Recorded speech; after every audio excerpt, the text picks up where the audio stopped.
but there's something also when you put words to music. Music has a subtle influence on us, very subtly. You remember that old story, Tansen, who you go up Sikri, Fatehpur Sikri up there by Agra, where you go there and you can see this plaza where Tansen was a great musician. I believe it was during the reign of Akbar. And it's said that he was obviously a very high soul, but also a very great musician. And when he was asked to play there in the courtyard, and Emperor had required him to play a raga that was meant for night, but he wanted him to play it during the day. And he didn't want to play it, but of course he was threatened with having his head cut off if he didn't play, so he decided to play. And it's and the emperor must be pleased. And so he played, but the story goes that as he played, the sun itself obscured, went dark because of the power of that music, and the power itself of the music had vibrations. And so truly spiritual music, classical Indian music from the past, it's spiritualized. And spiritual music has the power to, in that case, now it may just be a story, of course, I don't know if it's true, but it demonstrates that it had power even over the elements. What to speak of vibration, song, music having power to change our consciousness. And so it is the tradition of mantra, the tradition of japa, the tradition of chanting has come down to outwardly affect us, to be able to change us if we listen to it. But it's not any music, you see. It's somehow sound harmonized in some way to affect us on some deeper level. And so you find in modern times there's much music out there, but how does it affect us? And you can see if you listen to certain music, and then pretty soon you're like this, and that's just how, and it's fun, and it's maybe for the party, but yet you can see it demonstrates a principle. Other music, like the raga, that probably that Tansen played, it calmed the elements even. And so it is in Swami's music. He tried to capture certain melodies, rhythms, melodies, more important probably than the words. The words have their place, but more important was the sound, to be able to harmonize with the person. So a person to harmonize with their inner self. And so consequently, if you're interested in Ananda Sangha, if you're interested in Swami, attuning yourself to Swami's vibration, he said, if you want to know me, listen to my music. He says that's where his real self was expressed more purely, closely, rather than the others, just by attuning ourselves to a certain vibration. Because what is happening when we do that? We attune ourselves to a vibration, we get in tune with something, and it affects us on a very deep level. And this, in a sense, applies to the topic that we're talking about today. Our magnetism begins to change. We become harmonized with something. And what is, as last night we spoke of, what is magnetism? But it's molecules and something all aligned, going into a certain direction all together, so that when they're in alignment together, they have a magnetic pull to be able to attract to themselves that which it is aligned with. And so consequently, if we align ourselves with, you could say, a spiritual teacher, we align ourselves with the spiritual teaching, we align ourselves with a technique, we begin to have a magnetic pull on that, and we begin to draw that to us. In a sense, this is the principle of attunement that we talk about. We attune ourselves to it by aligning our magnetism. Now, we're going to talk about today different ways to do that. and I'm not going to steal one of my compatriots' discourses here, but we will talk further. One of the other ones will talk further about some of these points that I've just been making, of how to, you might say, how to draw that magnetism. And I want to share a few also today. I'm suspecting they're not going to share them, and so I will too. But I'd like to also share a little bit about the thought and the topic itself of what magnetism is, because it's an extremely important topic for us if we're on the spiritual path, because we think as individuals, I want something. Now let's just say we make it very ordinary, something everybody wants. I want prosperity. Now, how you choose to define that prosperity is up to you. But let's say you want prosperity, you want material prosperity, and what we do is normally we think we are going to go out and I'm going to gain that prosperity from the world at large, and so we have that in our mind. But what we really do is we don't so much go out and find that prosperity. What we do is we attract it to us. We attract prosperity. We become aligned and in tune with that prosperity, and then that prosperity is attracted to us. I suspect that we stop taking photos for now. A few is good, but at a certain point, a few too many is not good. So we attract that prosperity to us. We put ourselves in alignment with it, and we begin to draw it to ourselves. And so this is what applies to all parts of the spiritual life. All parts is what we want. If we want something, yes, we have to do something. But the thing we have to do is more within ourselves, to align ourselves with what we want so that we can attract it to us. Have you noticed that some people in life are lucky? Seemingly more lucky than others. I don't know. I mean, maybe if you did a study, maybe it would all even out in the end, but it certainly seems that way, that some people seem to be more fortunate, but not in everything. They say some people are fortunate in money, some are fortunate in love, some are fortunate in finding parking places. Well, but it seems to be that. It seem to be that, and why might that be? Well, luck is there. You know, Napoleon was a great general. We all know and if you read history, he conquered this and that, and won many battles. He would pick his generals. When he would appoint somebody to be a general, he would ask, is he lucky? Is he lucky? Now, it didn't he didn't believe good generalship was just a matter of fortune. But he noticed something. Somehow good generals seem to be more fortunate than not so good generals. Oh, it didn't work out. I lost the battle. No, but if only this had happened, if only that had happened, but it went against me. Somehow the good general makes his own luck. And isn't it so in business? A person waiting for good luck and fortune to come to him in business, if you sit there and wait for good fortune, well, you may wait a long time. But the prosperous person makes his own luck in some fashion. But it's not always obvious how they are doing it. And so, in the same thing for us, it's not always obvious how are we going to go about changing our magnetism in order that we might attract what we want.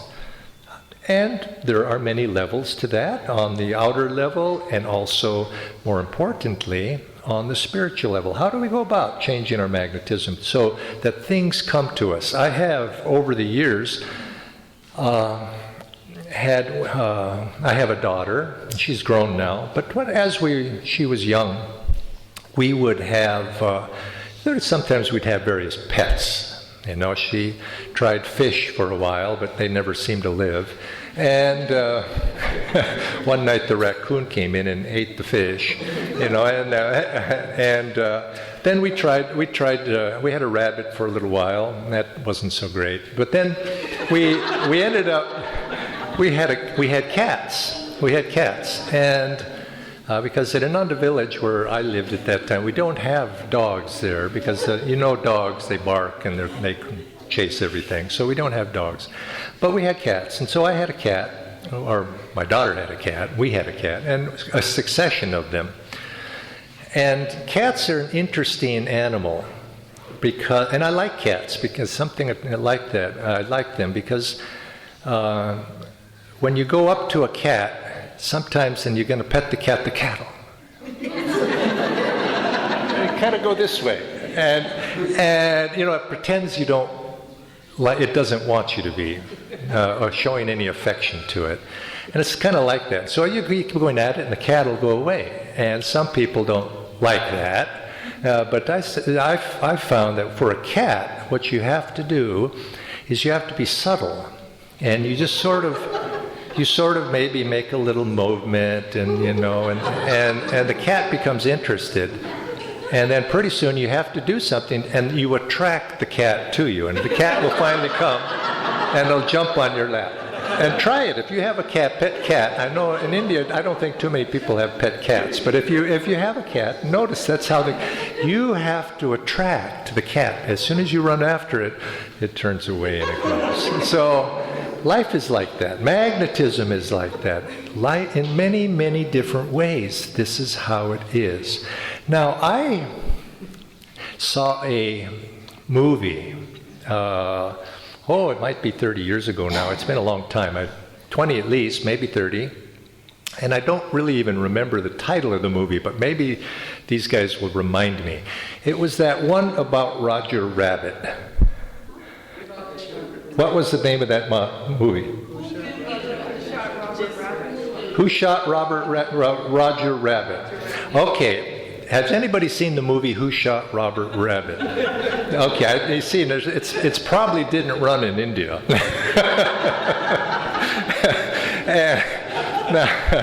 Now, Roger Rabbit, this was an interesting movie. It was quite creative because what they did is they took the movie, and I don't really even remember what it was about, but they had the characters, the heroes and the heroines, the people, they were in the movie, but they superimposed in the movie animated characters. And so there would be a real life character, and then there would be an animated character, and they would be interacting, and so it was a combination of cartoon characters and real characters, and Roger Rabbit was a cartoon character. But there are real characters in it. And one of the characters in this movie was a cartoon character from the 1920s who was very famous in the 1920s in America. And it was a woman, a young woman. The cartoon character's name was Betty Boop. Now, Betty Boop was drawn in this movie as a character. Now, Betty Boop was a young girl. She was very pretty. She was a little bit light-headed, airhead type of person, a party girl. She was a party girl from the 1920s, and with all the mannerisms that were current 100 years ago. And so she was sort of flighty and flippant and not very serious, but very pretty and very attractive. So in the movie, Betty Boop was one of the characters. You know, she was one of the heroines. But she did not really have that characteristics of what she looked like. She was actually a more serious character than that. And finally, somebody is saying, you know, complaining about, Betty, why do you do these things? Why do you look like this? You know, and you're dressed this way and so on. And she had a very famous line in there. She says, well, I can't help it. I was simply drawn this way.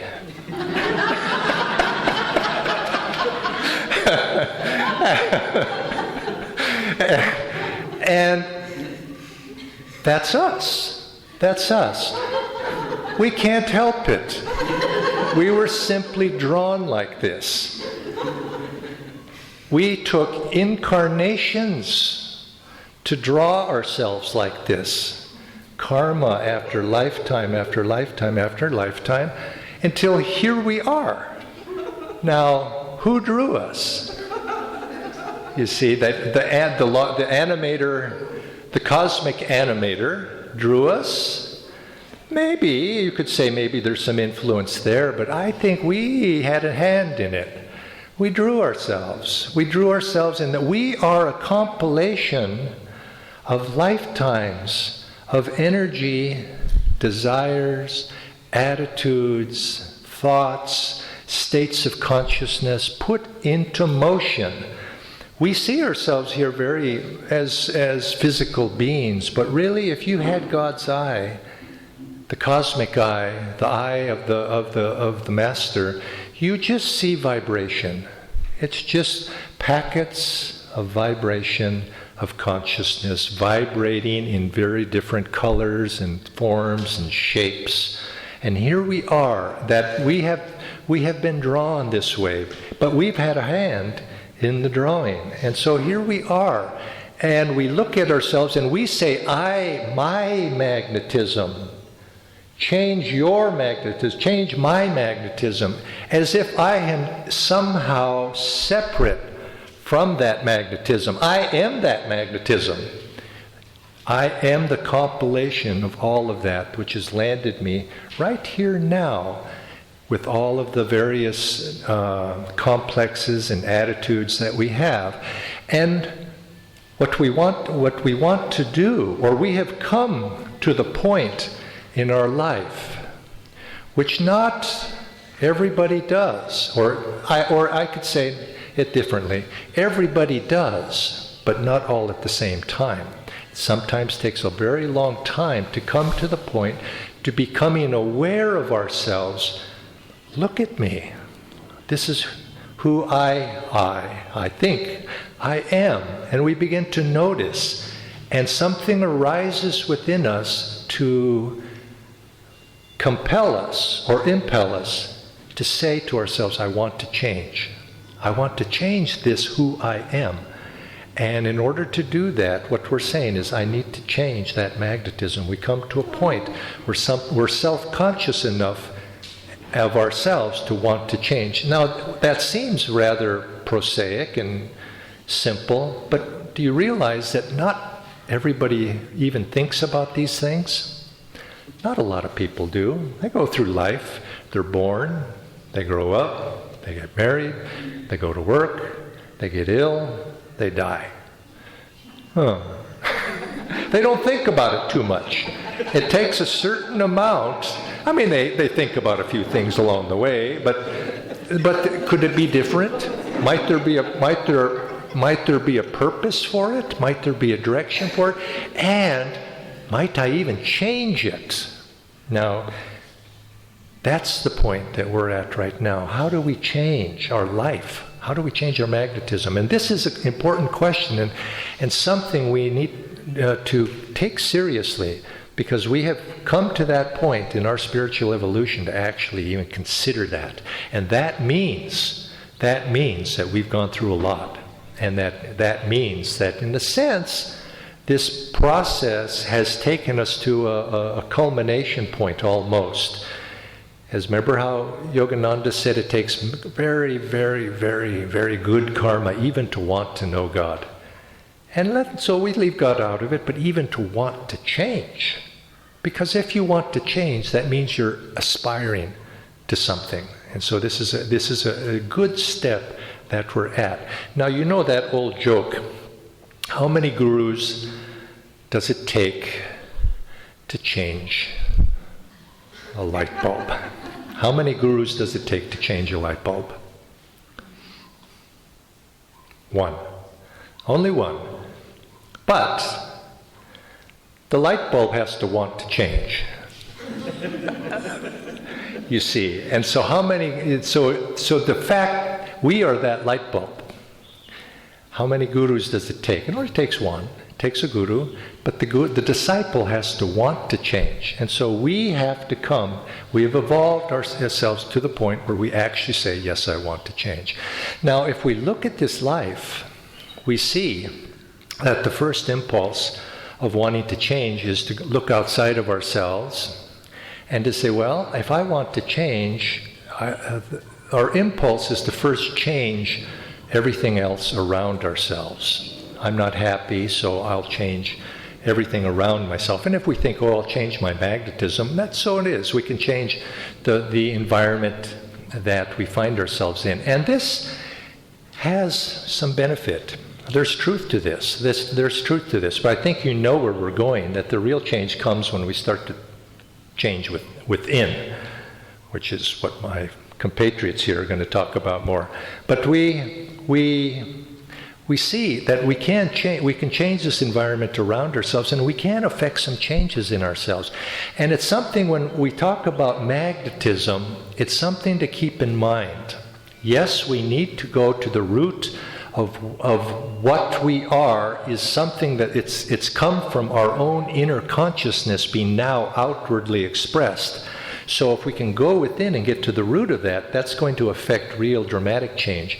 But at the same time, we have to realize that we are being outwardly expressive of that consciousness and that magnetism, and we can change from the outside in as well, and support that change that is taking place from inside of ourselves. And this is something that usually when a person begins on the spiritual path, this is where they look first. And it's not to be overlooked because it's very, very important. One of the best examples of this that I would suggest to you is something that Swami Kriyananda taught me it was in the first year that I knew him. I met him in October of 1968, and probably the following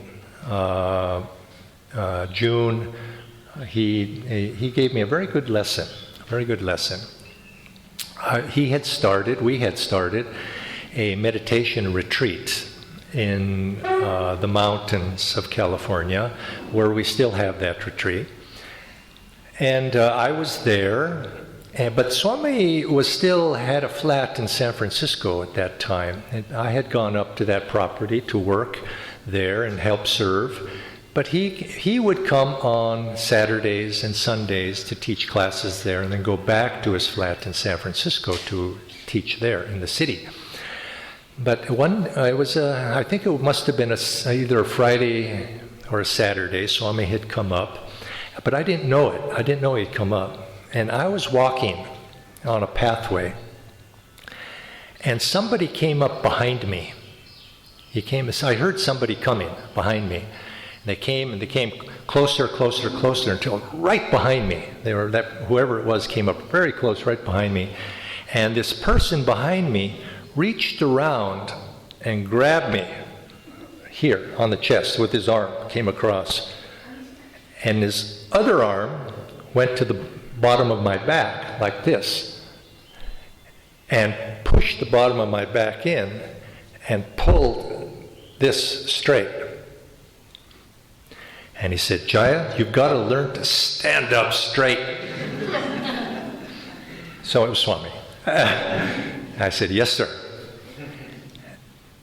And later on, he explained a little bit, but at that time he didn't really. He didn't carry it, and he marched right on. Now, if you ever had a chance to know Swami in his younger days, in his later days, when his body became a little frail, he didn't demonstrate this quite so much in his posture. Swami stood straight. And Swami stood with his chest out. And if he was to walk and bump into a wall, the first thing that would hit the wall would be his chest. Boom, he would hit. And his demeanor was like that. And that demeanor, for me, I don't know if he did that to anybody else, For me, he impressed upon it, because what was I doing? Obviously, I was something like that. I was probably slumping with my shoulders forward, chest caved in, sort of a weakling, attitude. And he said, "No, stand up straight.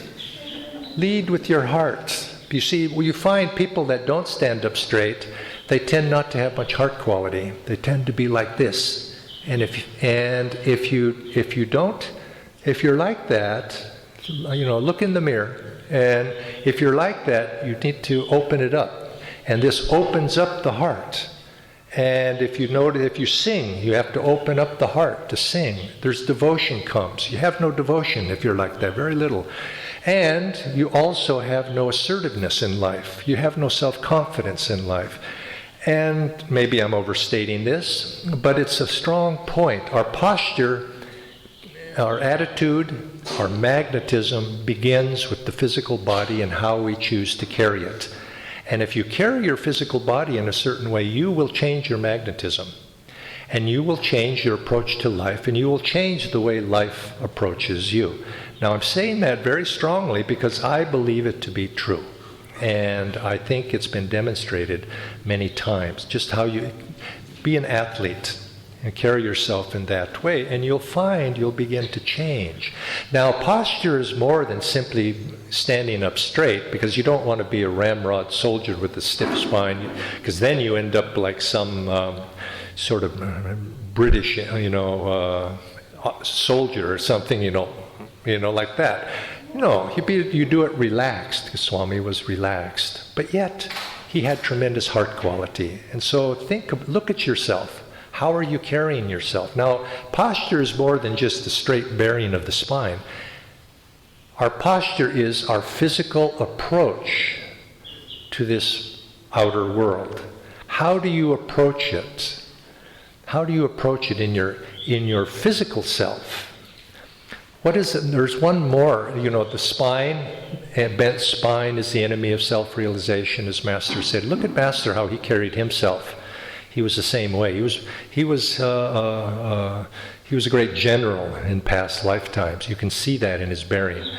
Now, there's another part of our anatomy that has a great influence on our magnetism. It's the face. The face. There's one particular part of the face that, as you express outward, life expresses back. And Yogananda said, if you cannot smile, take your fingers and press it up, and you'll find, there was an old song, "Smile and the world smiles back at you." I don't remember how that went, but there was, and it's absolutely true. If you can learn to smile. Now, smiling should come from inside, right? And express outwardly. But he was saying, if you express outwardly, you'll start to change inwardly as well. And this is where I'm starting with this magnetism, is outwardly we can influence our inner magnetism simply by our bearing, by our posture, by our face, our smile, our eyes. Eyes are the window of the soul. Open them with feel as if you're sending energy out through the eyes. You're embracing the audience, or you're embracing the person that you're speaking with. The demeanor that you give. Now, some people, you can see also they do the exact opposite. There's a certain egoicness in the way they carry their body. Swamiji used to always give the example of how in Los Angeles he was at the airport in a local college. A group of athletes came off that plane after having been engaged in a athletic competition, and they were coming home. And he said he could tell right away, that their attitude. He says because all of them were very well built athletes and very proud. Probably they won. That's what happened, because that team always won. But they were very proud. And he said they had tightness in the medulla. Looking down, they were all, look at me, and they had that. And you see this in people, they go to the gym, the mirrors. They're like that. That's taking it in the wrong direction. But if that outer expression reflects something inside, isn't it so? And what are these outward expressions of how we carry ourselves, their facial expression, how, they're reflecting something, they're mirrors of what's going on inside. And what they're reflecting is particularly what they're reflecting, and what influences our life, particularly, or you could say, if I'm egoic in my body, it's not in itself that's going to affect my magnetic effect upon the world. It has some effect, but what it does is it's reflecting something inside of us that does then have a direct effect upon our magnetism. And what it's expressing is attitude. It expresses the attitude that we take in our approach to life. What's that old poem? The ships sail west, the ship sails east. It's the set of the sail and not the gale that determines which way the ship will sail. Anyway, I didn't quite remember it right, but it's the set of the sail, not the wind. And that's the attitude that we have. And these postures, the way of the set of the body, they reflect the attitude. And the attitude, of course, influences the set of the body and how we... But if we approach this consciously, we can begin to reverse it and use the physical body, use the outer to influence the inner. Now this implies that we use our conscious will. This does not happen. Changing our attitude does not happen randomly. Sometimes maybe events happen, you suffer, and all of a sudden you find yourself, I better change myself, and you don't think about it, forces you. But usually we're talking about making a conscious change. So it begins with making a conscious application of our conscious will to say, I'm going to do something different. But to do that, it takes will, takes conscious will. Do we have that will? Now, I do know some exercises that we could do, or something that, because Paramahansa Yogananda starts his whole approach to Kriya Yoga with a discussion of will. We have to awaken the individual will to make a choice in life. And then we meditate and so on to make wise choices. But you can't speak about wise choices unless you have will to make a choice. So that's what we have to have as the tool to summon that will. And that takes energy. Energy and will is the basis of Kriya Yoga. Energy and will is the basis of changing our magnetism. First, we maybe increase the magnetism. Of course, we can speak of that as well. But to change something starts there. And then, once we have that, we then can change the attitude. And the attitude is the way that we navigate ourselves through life. And this is you can see pretty much just by looking at people, listening to them, how they approach life, you can listen to what their attitude is. Now, these are ways, if we can approach it from the outer side, applying exercises, of doing different techniques to change ourselves from the outside in. They work, and we have to do these things.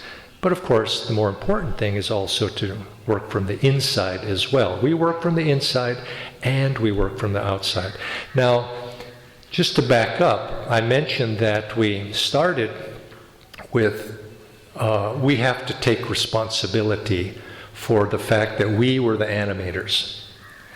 It's not somebody else's responsibility, it's our responsibility. And it comes with, and so if we're willing to say, yes, I'm the one, the karma that I have accrued, the karma that I have found myself in with right now, propelling me forward, is my karma.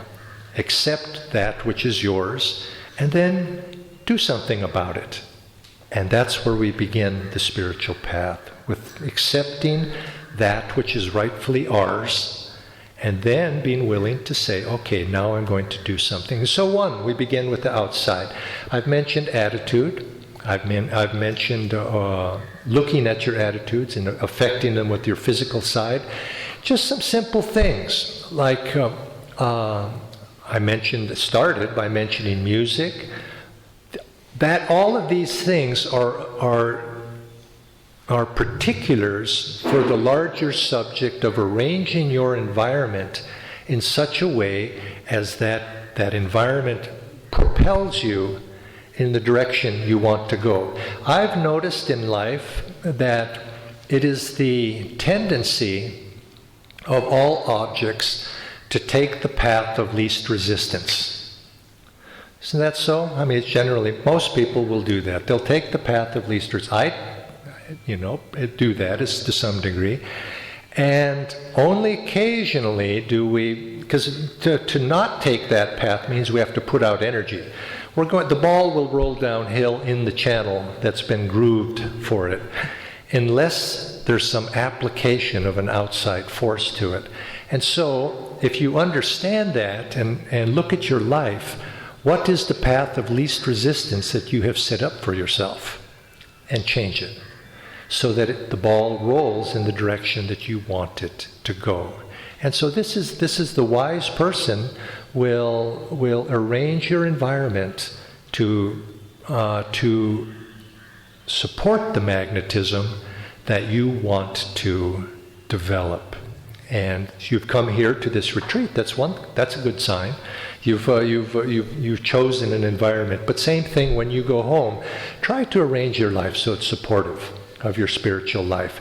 And you'll find that, and that's what Master said. He said, environment is stronger than willpower. We start there.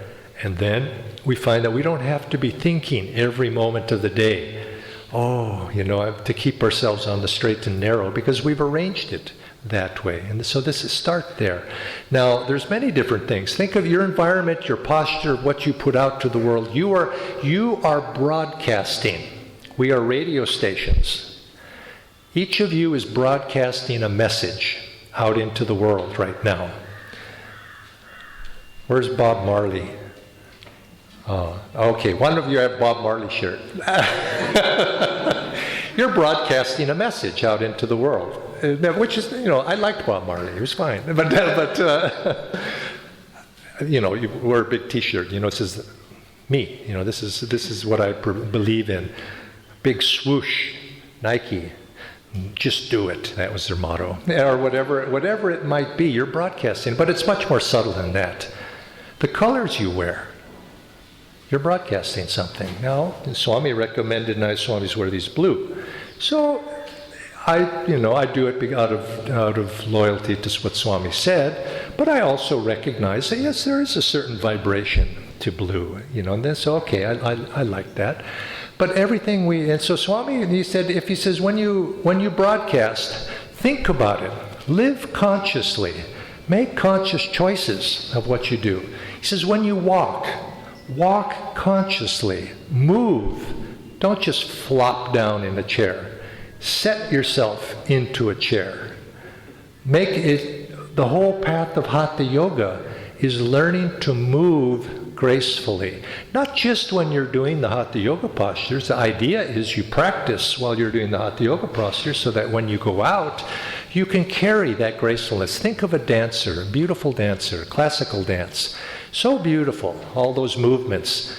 I would suspect if a dancer, good dancer, does that, that carries over into their life and affects that person's life. They become that dance in their life. And that's what we want to do. All of our life should be in that graceful movement. And Swami chose to lead with his heart, but how you move is an expression of that. What we wear is an expression of that. So Swami, in terms of colors, he said all colors, there's a rainbow of colors, and all of them have their positive qualities. You can read about these things in some of Swami's books, but no, he says bright colors that are cheerful and they uplift. He says you want to wear those. Wear something that's bright and and you can subtly tune into colors and feel what's right for you. There's some beautiful color. I see lots of beautiful colors out there right now. There's each one has their own vibration to it. So it's the same with everything that we project. We're broadcasting a message just by our presence, so that you want to ask yourself, what is it that you're broadcasting? Because that is your magnetism. That is your aura. You have an aura around yourself. You hear about this aura. I'll just mention, don't believe those aura cameras. I hope you don't use aura cameras. Okay, but don't believe them. They're not really giving you your true aura. But there's a. I have a never mind. But how can you have a physical, off-the-shelf camera? Taking out astral aura. It's just ridiculous. But anyway, anyway, that's another subject. But we do have an aura. We do have an aura, and you can tune into it. You can feel what that is, and you can affect that. Your thoughts affect it. Your attitudes affect it. I suspect, I don't know, I'm not enough of an expert to know, but I suspect your diet might even affect it, for all I know. Because it's a reflection of who you are and what your magnetism is. And so so we're broadcasting. Ask yourself, what is it? Now, the same thing happens.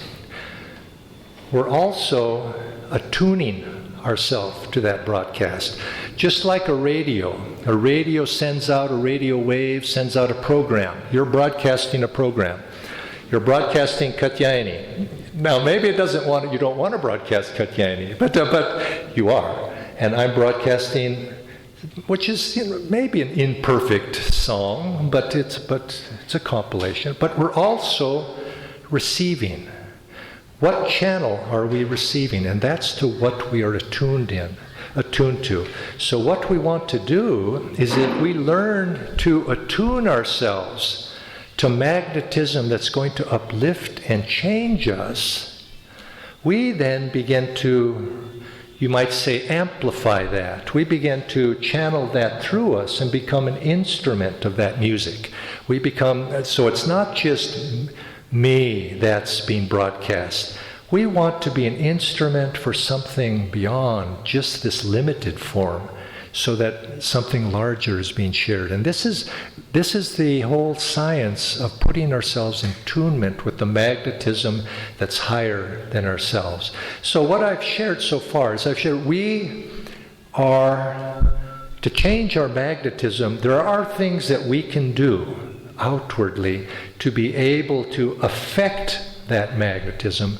But the real magnetism that we want to come inward and get to the source of that. And this is something that yogis, wise people throughout the ages, they begin to ask this question: how can I change? How can I change in a way that is sustainable, that is lasting? When I was a child, I remember having this action figure toy. Little, like boys don't call them dolls. They call them action figures. And it was made out of rubber or something, So you could twist this thing all up, Probably it was a soldier, I think, and so you could twist the soldier all up, and then as you let it go, it was in a funny shape, But then slowly, it would go back to the way it started. Then you could do it again. You could put it in another shape. And it was slowly, it would come back to the way it was. And that's kind of how we are. No matter what color we wear. If you wear it long enough, maybe. But we have to also, from the outside, we can mold it, but we have to get something, we have to change the composition inside. And this is, and yogis, wise men, wise women, over the ages began to realize this and say, how can we do this? How can we change the consciousness inside? Because this, what is going out, is simply a reflection of the consciousness of what's inside of ourselves. And if we can change that consciousness, then we have lasting changes. And thus we have the development of the science of yoga. This is what yoga is about. Yoga is changing your magnetism. That is what the part and parcel of it. Now, it could include many other things, but when you come to the bottom line, this is what we're trying to do. We know where we want to go. We have the vision, that cosmic vision, the Vedanta. We know why we would want to change. That's the Sankhya. How to do it is what yoga is about. And it gives us, it's very practical. It tells us many outward things, as I've just explained, but then it goes to the heart of it. How do you really change it so it doesn't go back after every iteration? And this, of course, is when we come to the science of Kriya Yoga. We come to the science of Kriya, he says, all changes. We change ourselves on the molecular level. The very molecules, through our meditation, and this is through Hong Sa, through all the techniques, through the very practice of these, we change. The body structure, the body cells, they change. It's said that a habit takes, as Paramahansa Yogananda said, it's not simply an attitude it's not just in the mind. A habit simply isn't simply there. The habit is also ingrained in the cells. It's in the cellular level, that in some level of consciousness and intelligence in the cells, the habit resides there. And Paramahansa Yogananda said it takes 5 to 8 years to change a habit, really. And not just to change. He said to substitute a good habit for a bad one. Not just to get rid of the bad one. We have to put something in its place. It takes 5 to 8 years. So we go within. How do you change that body, a cellular structure? And this is what yoga does. And Kriya Yoga particularly goes to this level, to transmute oxygen into life force through the practice of the Kriya technique. And we begin to rearrange, and it's as not all of you are Kriya Bonds, but those of you who are know what I'm speaking of rearrange the magnetism within the spine as we draw a life force of current up the spine and back down the spine. All those little vortices, vrittis of life force that are deposited, billions, trillions maybe, are deposited in the astral spine, which is far bigger than this little body is, but they're all depositive commitments of energy that have to be realigned. And it's like Swamiji used to say, he says, try to change your magnetism and become a better person. Yes, we have to do it, but to approach it habit by habit, one at a time, you get one habit straightened out, and the old habit flips back over and go. It's like trying to arrange all of those molecules in a north-south alignment, one by one. Got it. And then this one, You ever been to the Chinese circus? Where the Chinese fellow comes out with the plates on the stick. He gets one going, he gets another going. Pretty soon he's got 15 of them going up there, and then he's running madly from stick to keep them from falling. Well, it's like that. In us, we're trying to make ourselves better in this world. And it comes to a point where we just simply cannot do it more than we are. We have to get to the source, and this is what Kriya does. Kriya goes into the source and aligns the magnetism of each individual molecule, of those vrittis, begins to align them one by one. And as they do, a great opening for, as the as the molecules are aligned in order, north-south, energy can flow. And this is what happens when we go into a deep state of meditation, or that magnetism draws the life force into the deep spine, and it begins to rise. And why doesn't it rise for us all the time? It's because everything is at cross currents. The cross currents, as Yogananda said, of egotism prevent us from going deep and making progress, and ultimately from changing our magnetism. The cross currents of ego. And this is what, through the practice of Kriya Yoga, we slowly, on the inside, begin to change that. And it takes hold. And little by little, as the inside begins to change, naturally, you begin to change outwardly. For example, one of the things that you should notice through the practice of Kriya, and through meditation generally, is that many people are very, very reactive. The smallest thing will flip them over the edge into anger. Somebody says the wrong thing, they get angry. Somebody cuts them off in the highway, they get angry. It doesn't go as they had hoped in the morning, they get angry. The wife serves them the wrong dinner, they get angry. Whatever. Life is like that. I mean, some people are like that. Smallest thing. As you start to meditate, you notice, why get angry? You don't get angry so quickly. You slow it down. The reactive process, the moderation and the relaxation of the emotional reactive process to life is a sure sign that you are making some progress on the spiritual path. Don't look for visions and lights and sounds and all of that. Those are nice if they come, but that's not a very good measuring stick.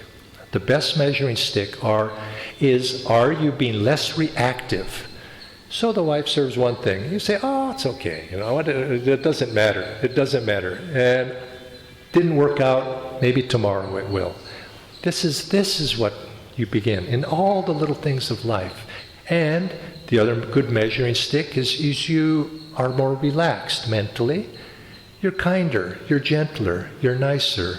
The qualities of the heart begin to be developed. This is the first steps to look for on progress on the spiritual life. People ask, am I making progress?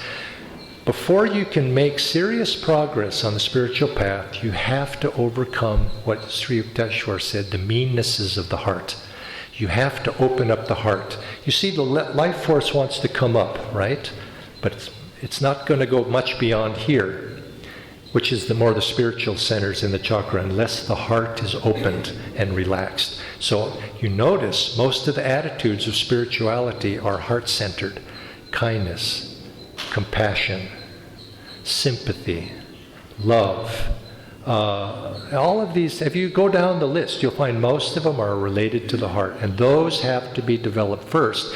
Until you can develop those, you cannot develop the magnetism to attract to your life a true guru and a true teaching and true technique. You just don't have the magnetism. And so, now reading it in a book or hearing it or even taking initiation doesn't guarantee that you're a true disciple unless you're able to draw that in on a deeper level into your heart. It has to go more from here, it has to go into the heart.